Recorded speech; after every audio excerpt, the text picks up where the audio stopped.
अस्सलाम वालेकुम। आज हम देखेंगे कि हम लोगो किस तरह चेंज कर सकते हैं। आप ये देख सकते हैं B2 यहाँ पर हमारे पास एक लोगो शो हो रहा है वेबसाइट में। तो हम देखेंगे कि हम इसको किस तरह चेंज कर सकते हैं ब्रिज थीम में। आपने यहाँ से माई ब्लॉग में से डैशबोर्ड के ऑप्शन पर क्लिक कर देना है।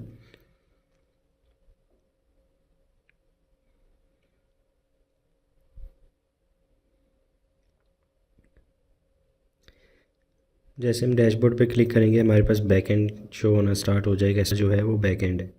यहाँ पे आप देख सकते हैं हमारे पास थीम के ऑप्शंस आ रहे हैं। कुछ ऑप्शंस में अब जर्नल का एक ऑप्शन आ रहा है, लोगो का ऑप्शन आ रहा है, हमारे पास हेडर फुटर। यहाँ से हम ऑप्शन सेलेक्ट करके इन चीज़ों को एडिट कर सकते हैं। ये आप देख सकते हैं डिफरेंट हमारे पास यहाँ पर थीम में बिल्ट इन कुछ ऑप्शंस हैं वो यहाँ पर शो हो रहे हैं हमारे पास। ठीक है, ये सारे आप रीड कर सकते हैं जो भी ऑप्शंस यहाँ पर हैं। अभी फ़िलहाल हम लोगो चेंज करना चाह रहे हैं तो हम लोगो के ऑप्शन पर क्लिक करेंगे। ये डिफरेंट थीम्स में डिफरेंट सेटिंग्स हो सकती हैं, मोस्टली ऑलमोस्ट जो है वो सेम ही होती हैं। तो हम सिर्फ अभी ब्रिज थीम पर वर्किंग कर रहे हैं तो उसका हम आपको बता रहे हैं। इस अपलोड के बटन पर हम क्लिक करेंगे लोगो को अपलोड करने के लिए। हमने ऑलरेडी एक डमी लोगो जो है क्रिएट किया हुआ है।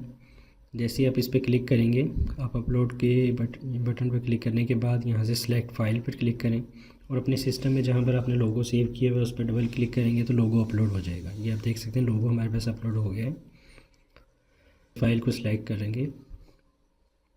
अच्छा, यहाँ पे आप आल्ट टेक्स्ट और ये इसका टाइटल लोगो का कैप्शंस ये चीज़ें भी लिख सकते हैं ज़रूरत हो तो। हमने इमेज को सिलेक्ट कर लिया लोगो को। अब हम सेव चेंजेस पर क्लिक कर देंगे। जैसे ही सेव चेंजेस हो जाए हम दोबारा से वेबसाइट को ओपन करेंगे।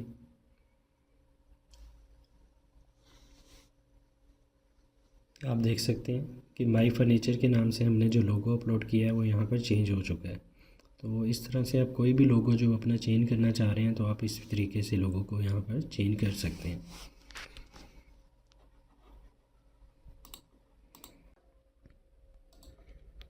अच्छा, लोगो हमने चेंज कर लिया। अब हम मेन्यूज़ को देखते हैं, मेन्यूज़ को हम एडिट कैसे कर सकते हैं और न्यू मेन्यू कैसे ऐड कर सकते हैं उसके अंदर। जैसे यहाँ पर हमारे पास मेन्यूज़ आ रहे हैं, होम, कलेक्शन और ये डिफरेंट तरह के हमारे पास मेन्यू शो हो रहे हैं यहाँ पर। उसके लिए हम मेन्यू पर क्लिक करके भी हम यहाँ से भी चेंज कर सकते हैं, हम डैशबोर्ड में जाके वहाँ से भी कर सकते हैं। ठीक है, डैशबोर्ड पर हम क्लिक कर देते हैं। अपेयरेंस के ऑप्शन में आप आएंगे, यहाँ पर आपके पास ऑप्शन आ रहा होगा मेन्यूज़, तो मेन्यू पर क्लिक कर दें।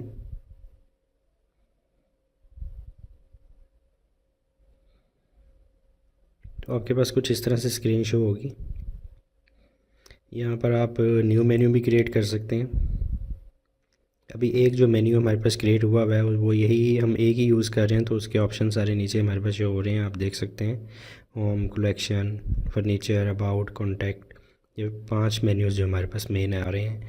तो अभी हम कलेक्शन को एडिट करके देखते हैं कि नेम चेंज किस तरह होता है। जैसे हमारे पास ये कलेक्शन आ रहा है, हम इसको आवर कलेक्शन इसमें एडिटिंग कर देते हैं और इसको हम सेव मेन्यू पर क्लिक कर देंगे।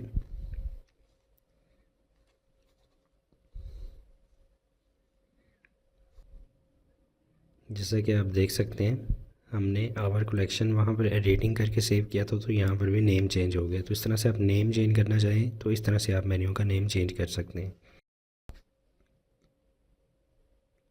जैसा कि आप यहाँ पर देख सकते हैं हमारे पास मेन्यू शो हो रहे हैं, इसमें डिफरेंट तरह के मेन्यूज़ आ रहे हैं। किसी के ऊपर पेज लिखा हुआ है, किसी के ऊपर कैटेगरीज़। तो अभी हम सिर्फ प्रोडक्ट कैटेगरीज़ के मेन्यू क्रिएट करेंगे।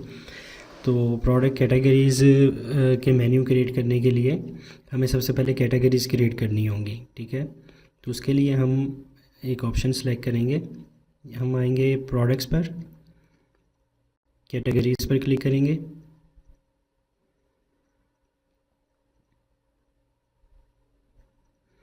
आप देख सकते हैं हमारे पास अभी जो हमने ऑलरेडी कैटेगरीज़ क्रिएट की हुई हैं वो शो हो रही हैं।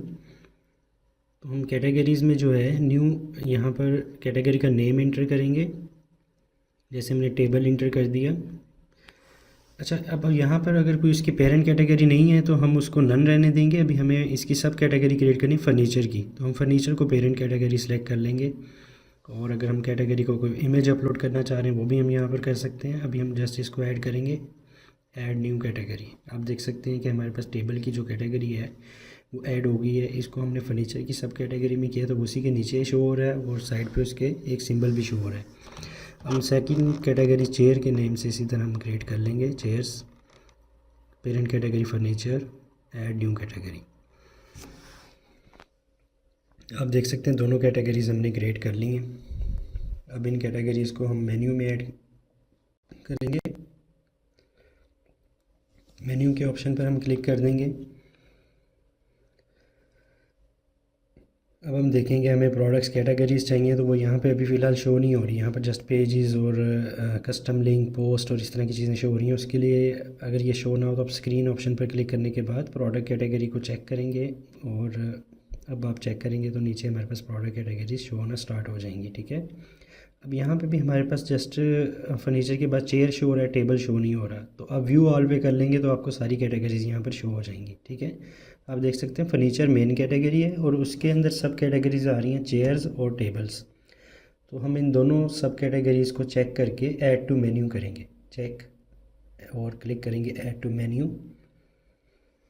अब ऐड टू मेन्यू किया तो आप देख सकते हैं कि हमारे पास राइट साइड पे मेन्यू के अंदर वो कैटेगरीज ऐड हो गई हैं। लेकिन अभी हम इनको यहाँ पर नहीं रखना चाह रहे, हम फर्नीचर की सब कैटेगरी में लेके जाना चाह रहे हैं। तो हम इनको ड्रैग करके फर्नीचर की सब कैटेगरी में इंटर कर देंगे। ठीक है, फर्नीचर, और उसके बाद हम उसको थोड़ा सा स्पेस देके ताकि उसकी सब कैटेगरी में इंटर हो। मेन्यू की हमने ऐड कर दिया, सेव मेन्यू कर दिया। ठीक है,